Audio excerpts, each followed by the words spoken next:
We as parents and grandparents, we need to know our neighbors and our own kids and our own grandkids. We don't have weapons in the house. I'm proud to say out loud, my home is a gun-free zone. Right? We have to set guidelines. We have to set what our cultural norm is and start with ourselves before we expect our community to be peaceful as well, right? Yeah. We want something done right now. Right? Right. Right. Right now. Hey, Baldr? Yeah. You got time for a couple questions? Oh, yeah. So your real name is right?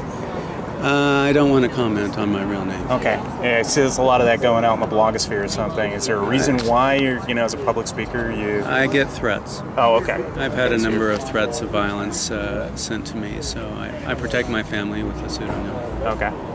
Okay. So how'd you think the event went today? Did you get the turnout that you thought you'd... Well, we always want more people. But, however many show up, even if it were 2 folks, I'd still do it. I enjoy talking to people, including gun owners, about the issues, and I really appreciate folks turning out. Luckily, the weather held out, so and I love hearing the music too. Now, what do you think of HB 3200? What do I think of it? Yeah. Well, I have mixed feelings about it. I'm all for limiting assault rifles. I don't feel that they have a good purpose, as I said up there.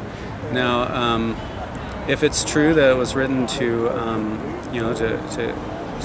go into homes, I think that's something that can be discussed on the legislative level. I don't really think that's the intent of it.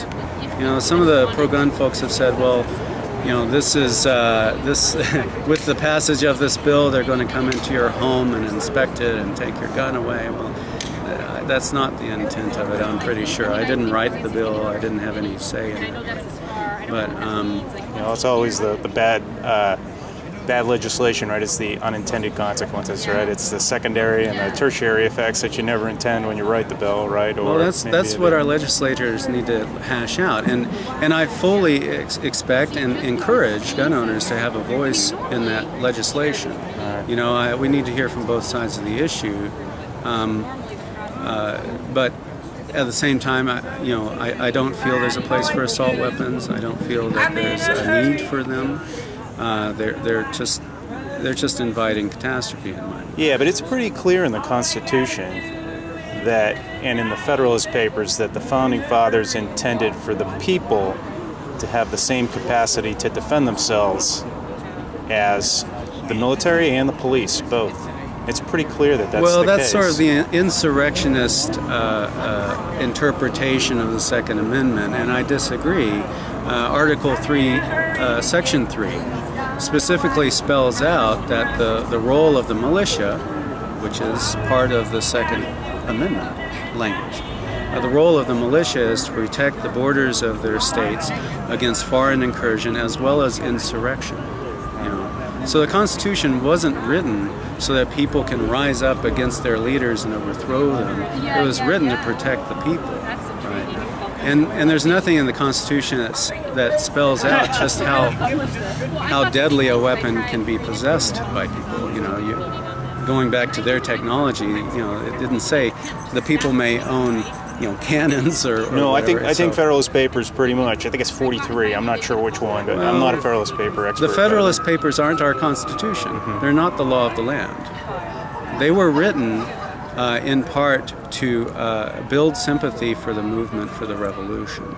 So naturally, there's a lot of insurrectionist talk in them. But those same Founding Fathers, upon instituting the government that we have, they specifically spelled out the limits of the government and the people, and every right comes with restrictions.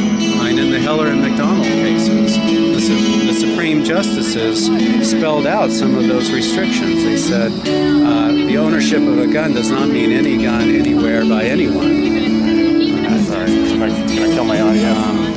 I'll just talk for a minute more, then I have to go. Okay. But they specifically spelled out that it's still reasonable for states to put on restrictions, or the federal level even, on where guns can be carried, what kind of guns can be owned, taxation and so forth, right? So there isn't an unlimited degree with which weapons can be available, or what kind of weapons or their deadliness. And what would be your limit on high-capacity magazines? What is your interpretation of what's reasonable there? 10, 15, okay. I'm not going to draw a straight line there, but when I've looked at all the reports that come our way in the media of people defending themselves, and I can't think of more than 1 or 2 instances where someone needed to fire more than 2 or 3 shots.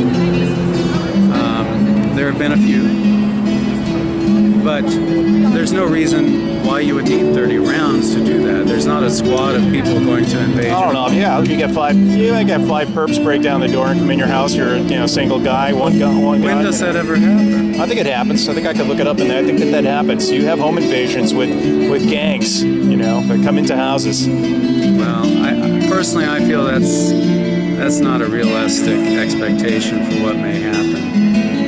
But anyways, there's my thoughts on the limits. Okay, so one more. So Kevin Starrett has come out and said that this HB 3200 is, it basically, in his opinion, bans modern firearms. That's basically what it is in terms of what a person can and cannot own, and allows for warrantless searches of homes to enforce the law. And that's not your take on 3200? No, that's not my take on it. Thank you very much. Thanks very much. Appreciate that.